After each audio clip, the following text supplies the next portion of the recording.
Assalamualaikum, selamat pagi dan salam Malaysia Madani. Anda bersama saya Nur Zamri dalam Berita Pagi edisi 1 Februari 2024. Baik saudara, kita mulakan dengan perkembangan ini.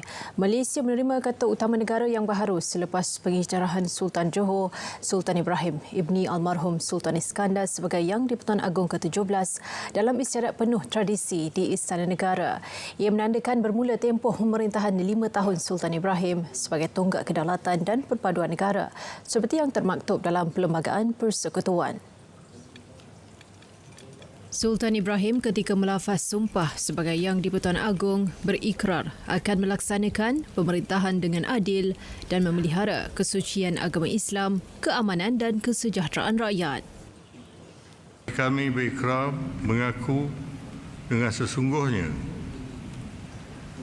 dan dengan sebenarnya memeliharakan pada setiap masa agama Islam dan berdiri tetap di atas pemerintahan yang adil dan aman di dalam negeri.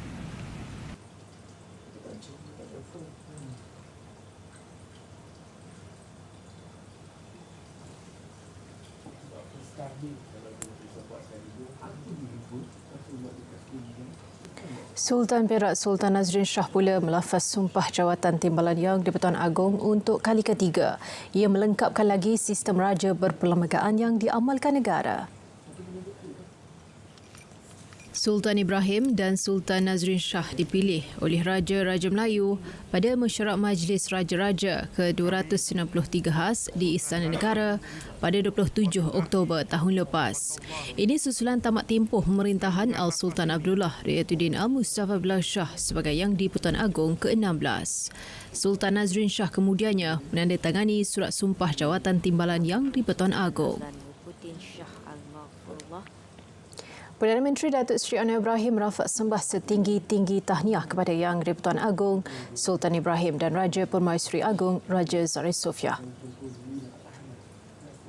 Menerusi catatan di Facebook, Perdana Menteri berkata beliau dan rakyat akan terus memberikan ketaatan dan kesetiaan yang tidak berbelah bahagi kepada Duli Tuanku. Di samping mendoakan agar Duli Tuanku serta seluruh kerabat diraja sentiasa dilimpahi rahmat dan hidayahnya serta berada dalam keadaan sihat, sejahtera dan penuh kedaulatan. Sementara itu, Kerajaan Madani mendukung sepenuhnya dan mengalu-alukan titah Yang di-Pertuan Agong, Sultan Ibrahim, yang ingin melihat negara meneruskan tadbir urus yang baik, telus pemacuan ekonomi yang mampan serta memberi sepenuh perhatian kepada usaha meningkatkan darjat hidup rakyat. Perdana Menteri berkata perkara itu juga hasrat jutaan rakyat yang ingin terus melihat kestabilan negara demi kemakmuran dan kesejahteraan serta peluang dan masa hadapan yang lebih baik untuk semua. Pembekuan permohonan kuota dan kelulusan bagi pengambilan pekerja asing masih dikekalkan sehingga tarikh yang akan dimaklum kelak. Menteri Dalam Negeri Datuk Seri Saifuddin Nasution Ismail berkata tiada keperluan untuk menarik semula arahan pembekuan memandangkan jumlah tenaga asing sedia ada yang diluluskan sudah mencukupi. Jumlah kuota yang telah diluluskan ditambah dengan program rekalibrasi yang didaftar. Apabila kita proses yang ini, kita mampu memenuhi keperluan tenaga kerja, pekerja asing. Jadi, polisi untuk membekukan permohonan kuota kita teruskan. Yang kedua, Kabinet juga bersetuju untuk one-stop center diwujudkan. Dan kali ini Kabinet bersetuju supaya the lead agency itu adalah di bawah KDN. Datuk Seri Saifuddin berkata demikian pada sidang media khas di Putrajaya. Sementara itu, Datuk Seri Saifuddin memaklumkan program pengampunan dan penghantaran pulang atau repatriasi migran akan dilaksana bermula 1 Mac ini. Jelasnya pendatang asing tanpa izin parti yang mahu pulang ke negara asal mereka tidak akan dikenakan tindakan pendakwaan. Sebaliknya dibenarkan pulang setelah membayar kompaun dan akan dikecualikan daripada proses pendakwaan. Kita adakan pelaksanaan program repatriasi migran yang Kabinet persetujui bermula pada 1 Mac ini 2024. Mana lebih kurang 2 minggu sebelum Ramadan. Mereka ini akan dibenarkan selepas ini setelah mereka bayar kompaun. Mereka akan dikecualikan daripada proses pendakwaan. Sebaliknya kita akan invoke Akta 155 di bawah Seksyen 61C dengan memasuki Malaysia tanpa dokumen yang sah dan sebagainya, dengan kita kenakan kompaun sebesar RM500. Kita juga akan invoke Seksyen 15.1C Akta yang sama, iaitu kesalahan tinggal di Malaysia selepas tamat tempoh. Yang ini kita kenakan kompaun juga RM500. Dan kita juga invoke Peraturan 39B, Peraturan Immigration 1963, iaitu kesalahan melanggar syarat dengan kadar kompaun RM300. Semua menteri perlu meneliti, meluncurkan dan terbabit dalam pelaksanaan program Sumbangan Asas Rahmah Sarah. Menurut Menteri Komunikasi Fahmi Fadil, ia merupakan permintaan Perdana Menteri selepas turun padang menyaksikan pelaksanaan program berkenaan di Ipoh Perak baru-baru ini. Ini bagi memastikan menteri-menteri dan seterusnya ahli-ahli parlimen dapat mengenal pasti serta memahami aspek-aspek dalam pelaksanaan program SARA ini agar dapat dijelaskan lebih kepada rakyat serta memanfaatkan kawasan parlimen masing-masing. Beliau berkata demikian pada sidang media selepas mesyuarat Kabinet.